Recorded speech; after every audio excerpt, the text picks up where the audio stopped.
दोस्तों नमस्कार। हरियाणा में हुई हिंसा के वीडियो अब धीरे धीरे निकलकर सामने आ रहे हैं। 31 तारीख को जिस टाइम यह हिंसा हुई थी उस टाइम वहां पर हालात बहुत ज्यादा खराब हो गए थे। कई बेकसूर लोगों की गाड़ियां फूंक दी गई। कहा जा रहा है कि माहौल मोनू मानेसर की वीडियो की वजह से खराब हुआ था, जिनकी वीडियो की वजह से पहले तनाव का वहां पे माहौल बना हुआ था, इस प्रकार का दावा किया जा रहा है। लेकिन इतने बड़े स्तर पर हिंसा करना कोई एक कारण नहीं हो सकता। हो सकता है मोनू मानेसर की वीडियो से लोग भड़के हो, लेकिन इसके अलावा भी कई कारण रहे होंगे। क्योंकि अगर इसका कारण मोनू मानेसर था तो सरकारी संपत्ति को नुकसान पहुंचाने की क्यों जरूरत पड़ी। हजारों की तादाद में भीड़ ने थाने पर हमला किया। थाने के बाहर जो पुलिस की वैन खड़ी थी उनको बुरी तरह तोड़ दिया गया, कई वाहनों को फूंक दिया गया। यहाँ तक कि इस भीड़ में हिंसा की आड़ में कई दुकानों को लूट लिया गया। कई जगह की तस्वीरें सामने आ रही हैं। कुछ लोग कूलर चुराते देख रहे हैं। खबर यह भी है कि एक बाइक शोरूम के अंदर से लोग बाइक चुरा कर लेकर चले गए। मतलब भीड़ के हत्थे जो भी चढ़ा वो लेकर निकलते चले बने। यहाँ तक कि दूसरे समुदाय के लोगों की भीड़ भड़काऊ पोस्ट भी वहां से सामने आ रही है। वहां के कांग्रेस नेता उनकी भी भड़काऊ बयानबाजी सामने आई है। इस तरह हिंसा को एक तरफ नहीं धकेला जा सकता, दोनों तरफ से गलती थी। मतलब दोनों तरफ से ही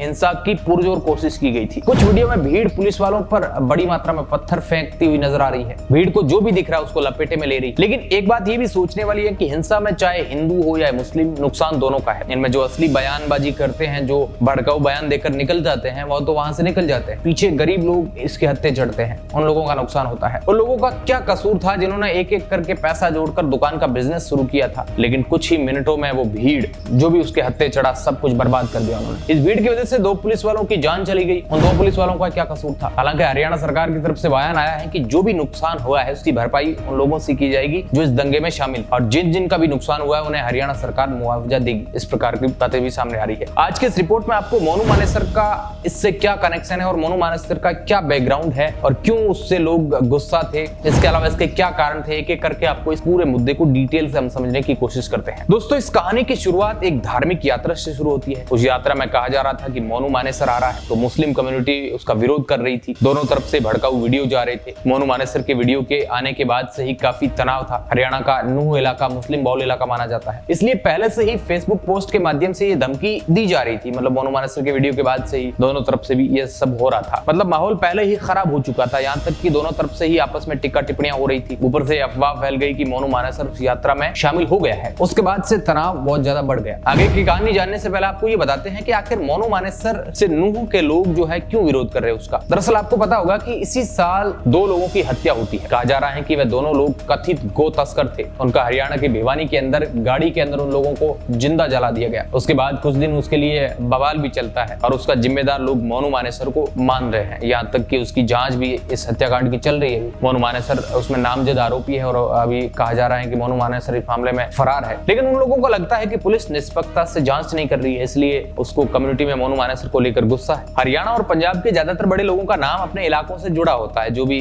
डॉनगिरी में या इस प्रकार की चीजों में एक्टिव होते हैं। मोनू मानेसर का नाम भी अपने इलाके से जुड़ा हुआ है। मतलब मोनू का जन्म 1995 में मानेसर हरियाणा में हुआ था, जो अहिर जाति से है। इनके पिता एक प्राइवेट स्कूल में बस चालक है, जिनकी 19 वर्ष में जो मोनू की शादी हो गई थी। अगर हम इसके असली नाम की बात करें तो वह मोहित यादव है। ऐसा कहा जाता है कि वह पॉलिटेक्निक डिप्लोमा धारक है और कॉलेज के दूसरे वर्ष के दौरान बजरंग दल में जो है शामिल हो गए थे। वहीं पिछले 5 वर्षों के दौरान हरियाणा सरकार द्वारा गुरुग्राम में कार्यान्वित गाय संरक्षण टास्क फोर्स में गोरक्षा का यह काम मोनू करता है। न्यूज रिपोर्ट की माने तो मोनू का आय का सोर्स उसके कई सारे मानेसर के अंदर कमरे बने हुए हैं, जिनके किराए के जरिए उसके घर वगैरह चलता है। इसके अलावा मोनू मानेसर के कई बड़े अधिकारियों और बड़े नेताओं के साथ तस्वीर भी वायरल हो रही है। इसलिए कुछ लोग आरोप लगा रहे हैं कि मोनू मानेसर का कोई कुछ नहीं बिगाड़ सकता है, क्योंकि उसे पॉलिटिकल संरक्षण प्राप्त है। ऐसे भी उस पर आरोप है। मोनू मानेसर गो तस्करी से जुड़े ट्रकों के वीडियो और लव जिहाद जैसे मामलों के वीडियो बनाकर सोशल मीडिया पर भी डालता है। मोनू मानेसर के सोशल मीडिया पर भी काफी अच्छे फॉलोवर है। काफी हालांकि अभी उनके हटा दिए गए हैं। लेकिन 2019 में मोनू मानेसर तब चर्चा में आया था जब ये गो तस्करों का पीछा कर रहा था। गोली लगने से वो भी घायल हो गया था, तो जिसके बाद इसने गोरक्षा और भी ज्यादा तेज कर दी और गोरक्षा में एक बहुत बड़ा अभियान इसने चलाया और साथ ही कई जिलों में अपना नेटवर्क बनाकर जो है इसने खुली चुनौती देनी लोगों को शुरू कर दी। मोनू मानेसर बजरंग दल नाम के एक YouTube पेज पर इससे हटाए जाने तक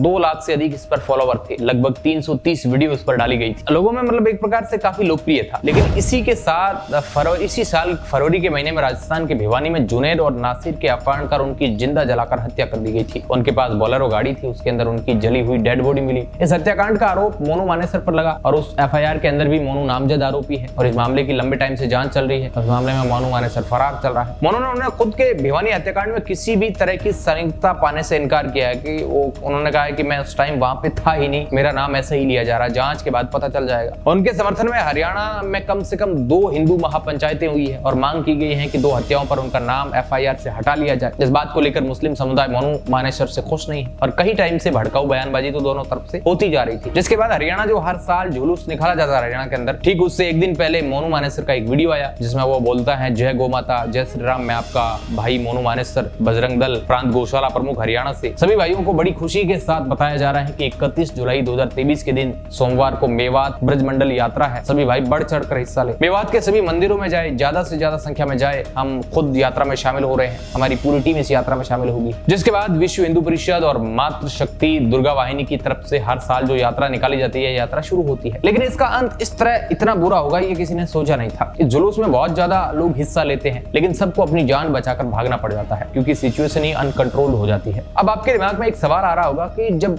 मोनू की वीडियो बनाकर खुद ने उसने आने को कहा था तो पुलिस ने उससे पकड़ा क्यों नहीं? वो इसलिए कि मोनू वीडियो बनाने के बाद उस जुलूस में आया ही नहीं था। उस दिन हुआ था, अब उसकी हम चर्चा करते हैं क्या हुआ था उस दिन। दरअसल बजरंग दल और हिंदू विश्व परिषद के द्वारा एक जुलूस निकाला जा रहा था। 31 जुलाई के दिन 1:30 बजे के करीब यह हिंसा भड़क जाती है। रिपोर्ट के मुताबिक ये बात सामने आई है कि सबसे पहले वहीं के कुछ लोगों ने यात्रा पर पत्थरबाजी की थी, जो यात्रा जा रही थी लोगों की। हालांकि इस जुलूस को निकालने की पूरी परमिशन उन्होंने ले रखी थी, इसे एक भंगवा यात्रा भी आप कह सकते हैं। लेकिन देखते ही देखते ऐसी हिंसा हुई कि पत्थरबाजी के साथ साथ वहां पर गोलीबारी भी चलनी शुरू हो गई, ऐसा भी दावा किया जा रहा है। आरोप लगाया जा रहा है कि ये पथराव और गोलीकांड मुस्लिम पक्ष के लोगों द्वारा किया जा रहा था। जिसके बाद हिंदू संगठन भी भिड़ गए और दोनों आमने सामने वहां पर हो गए और हिंसा काफी ज्यादा भड़क गई। इस हिंसा भड़कते ही आसपास के ग्रामीण इलाकों से अलग अलग युवाओं के ग्रुपों ने नूह शहर की तरफ कूच कर दिया। हथियारों से लैस इन लोगों ने रास्ते में आने वाले वाहनों की तोड़फोड़ और लूटपाट बेदर्दी से मचाई। इन लोगों की संख्या इतनी अधिक थी कि पुलिस वाले भी इनके आगे कम पड़ गए और उन्हें भी अपनी जान बचाकर वहां से भागना पड़ा। कई पुलिस वाले तो खून से लथपथ हो गए थे क्योंकि उपद्रवियों ने किसी को भी नहीं छोड़ा था। स्कूल की गाड़ी तक जला दी। पथराव से भागकर यात्रा में शामिल हजारों लोग जो है एक मंदिर के अंदर उन्होंने शरण ली। मंदिर का रास्ता काफी संकरा था तो इसलिए वहां पर भगदड़ सी मच गई थी। काफी घंटे तक वहां पे फंसे रहे थे लोग। काफी टाइम बाद अलग अलग जेलों से पुलिस जाब्ता वहां पे आया। उसके बाद हालात को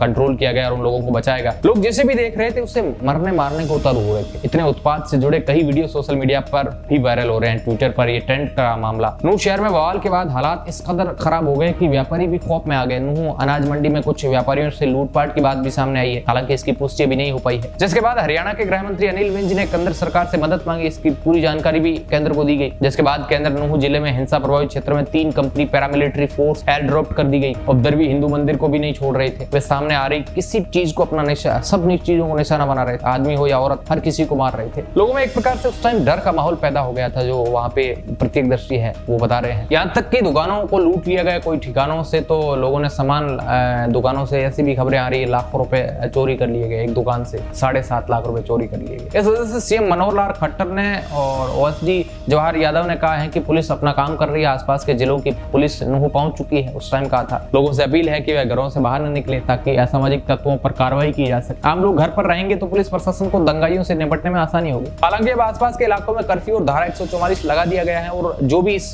दंगों में शामिल थे उन्हें चुन चुन के गिरफ्तार किया जा रहा है। कई लोगों को, सैकड़ों लोगों को अरेस्ट कर लिया गया है और बाकी जांच चल रही है। क्योंकि इसके बाद यह हिंसा हरियाणा के गुरुग्राम तक भी पहुंच चुकी थी। काफी बड़े इलाके में यह नफरत की आग फैल गई थी। लेकिन एक बात यह भी है कि समुदाय के लिए, किसी भी समुदाय के लिए हिंसा का रास्ता सही नहीं। अगर किसी 1-2 आदमी की बयान की वजह से निर्दोष लोगों का नुकसान कर देना कहां तक ये सही है, आप भी बताइए। अगर मोनू मानेसर ने बयान दिया है तो उस बात को लेकर उसको नुकसान होना कि उन लोगों को जो गरीब थे, ठेला संचालक थे, कि कोई गाड़ी चला रहा था, कोई टैक्सी, सबका नुकसान हुआ है। बड़ी मुश्किल से वो जीवन अपना गुजार रहे थे। जिंदगी पूरी जिंदगी उन्होंने पैसा इकट्ठा करके दुकान में लगाया था, वो लोगों ने चोरी करके लेके चले गए। कई ठेलों को जला दिया गया, साइबर थाने के ऊपर हमला कर दिया गया। एक विभत्स तस्वीर ये निकल कर आई है कि एक हॉस्पिटल के अंदर 4 जख्मी पुलिस वाले भर्ती थे, उन पर भी भीड़ ने हमला कर दिया। वहां पे जो सीसीटीवी फुटेज लगे थे उनको तोड़ दिया गया। इस हिंसा के आड़ में कुछ लोग लूटपाट और इस प्रकार की घटिया हरकतों को अंजाम देते हैं। हालांकि अभी हाल फिलहाल सरकार ने वहां पर आर्मी और पुलिस बल तैनात कर दिया है। बाकी जो भी अपडेट आती रहेगी हम आप तक पहुंचाते रहेंगे। और बाकी आज के लिए बस इतना ही। हिंसा किसी की सगी नहीं है, हम तो यही कहेंगे। धन्यवाद।